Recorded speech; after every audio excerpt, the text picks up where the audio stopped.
Hello, my name is Charles Powell and I'm the director of the Elcano Royal Institute here in Madrid. And today I wanted to talk to you about the seminar we recently held on the European Global Strategy. We are very fortunate to have been able to bring together a very distinguished group of speakers, including, among others, Javier Solana, whom I'm very glad to say has given us his full backing and is now an enthusiastic supporter of the European Global Strategy. What we have done is to deal with a couple of topics, and this has enabled us to discuss some of the issues that will be determining the European Union's role in the future as a global actor. We had a horizon scanning session in which we looked forward to what the European Union and the world will look like in 2030.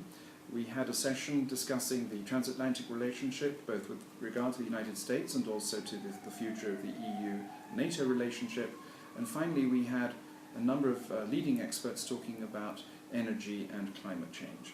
And since this was a closed-door workshop, what we have done is to ask some of our colleagues to answer some of our questions about the contributions to this seminar, and hopefully this will be of interest to all of you who are following the European Global Strategy Initiative. I mean, Europe's role as a foreign policy player, or its non-role as a foreign policy player, is really the kind of big unkept promise of the European integration process. While the economic integration and even political integration has progressed very far, on foreign policy, Europe, with its huge potential of 500 million people and its riches and strength, is hugely underperforming. And this is dangerous for two reasons. First of all, Europeans are unable to protect their interests around the world, which they depend upon. And secondly, they become less interesting and less useful for its main ally, the United States, who's still the main guarantor of Europe's security per se. And so, what should Europe aspire to?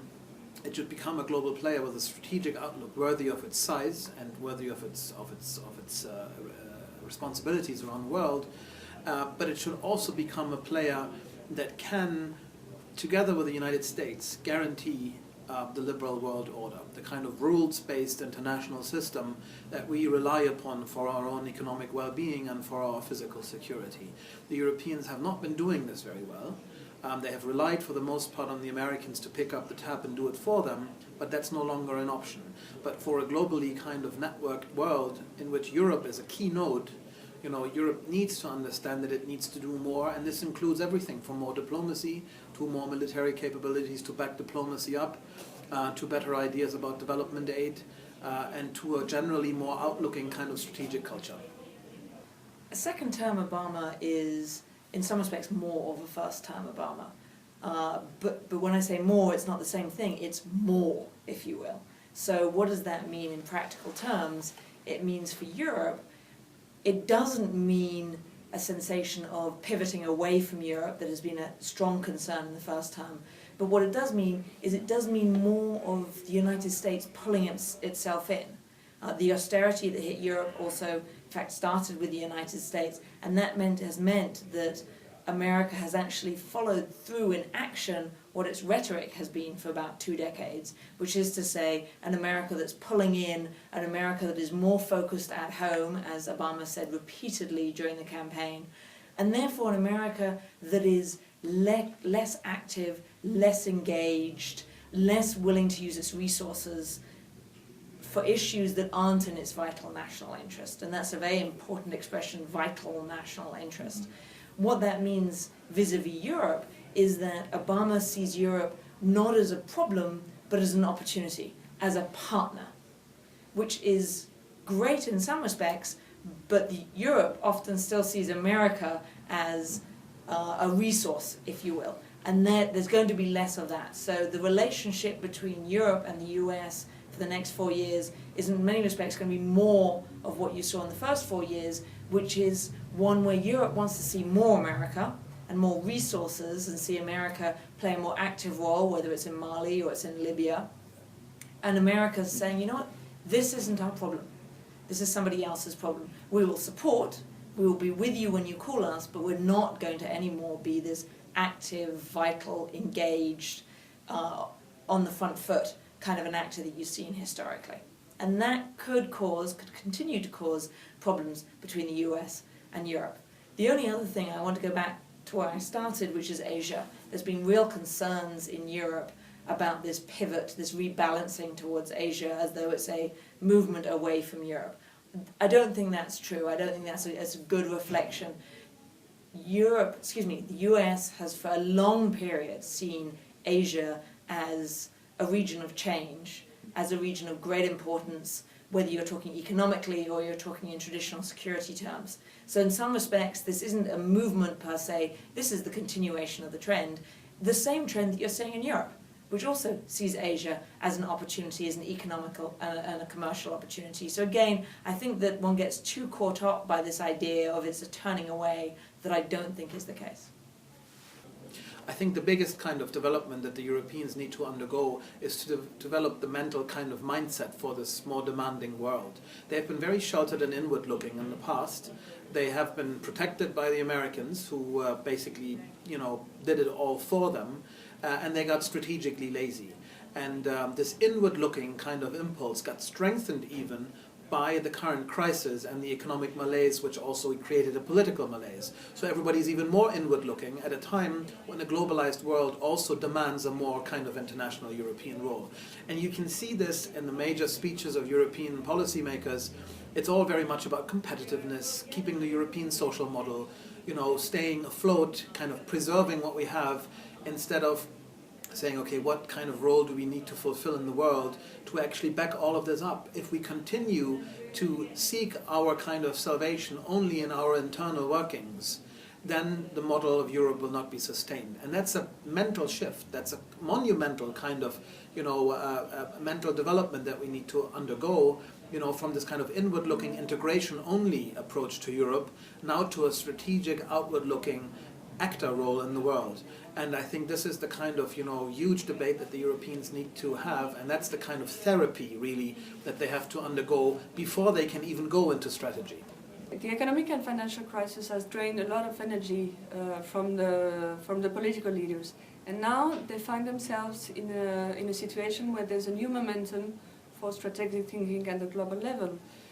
The issue is they have very well perceived that the European influence has been decreasing on the international scene, and that they need to renew the strategy to engage with the new powers on the global scene. The question now that an important question is not only to follow the American interest on the shift to Asia and the way they are focusing on containing the rise of the Chinese power, albeit also the Indian power, and the risk of spillover risk effect in the region. Europeans need to think more autonomously about their own interests, and that leads to a specific new focus on the neighborhood interest. They have now engaged in an exercise of review of the response to the Arab Spring, and they have well perceived that they are more aware that this response is failing in the number of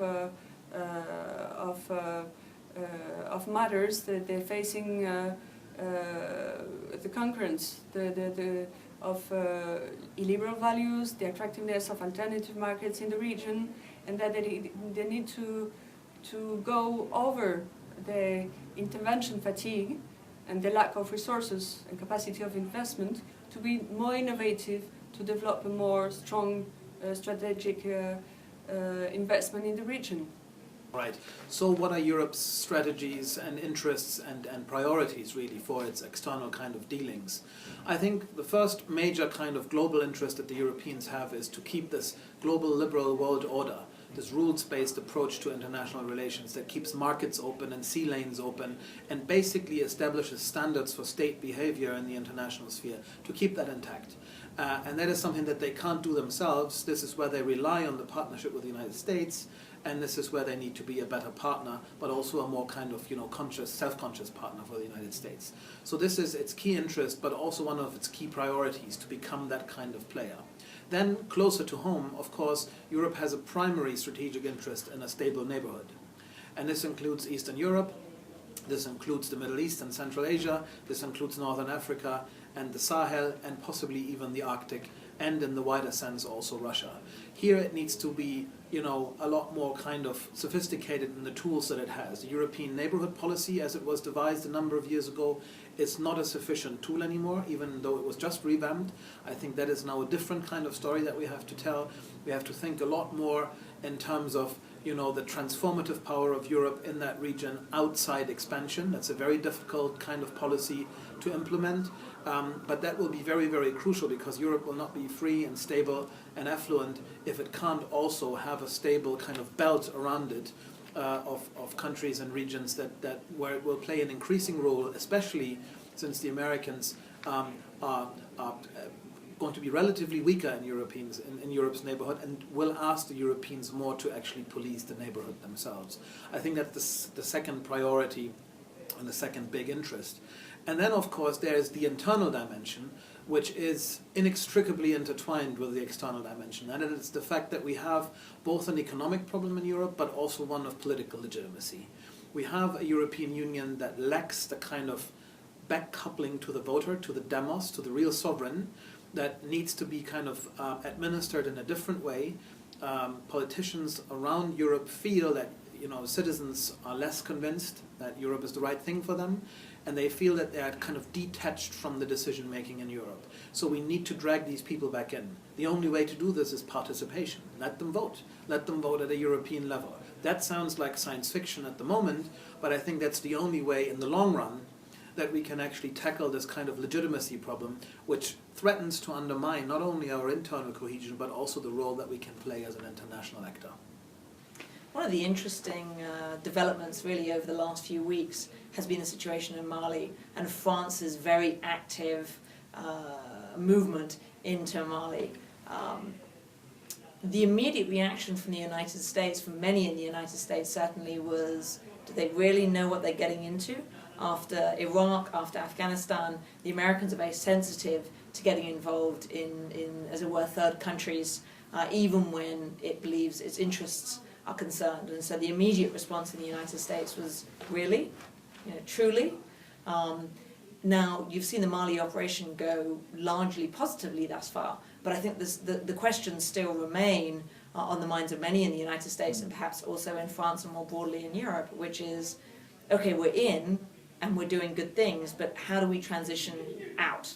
How do we give it back to the Malians? How do we give it back to the region to deal with? And that really is, frankly, the problem that the United States has had in Iraq, and today very much in Afghanistan, is very easy to take action. How do you then pull out? It's the big question that many in the United States and in Europe are asking about what's going on in Syria. Yes, we can get in, but how do we then get out? Are there locals?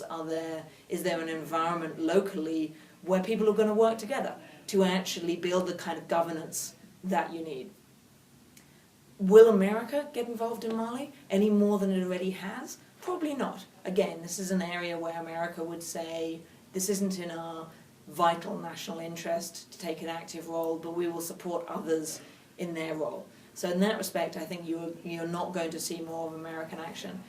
One of the real questions that the Mali situation brings out is, what's Europe's response? So France took leadership, but not as part of a European coalition, or shall we say a NATO coalition. It did so in support of its own interests and what it felt were broader interests in the region.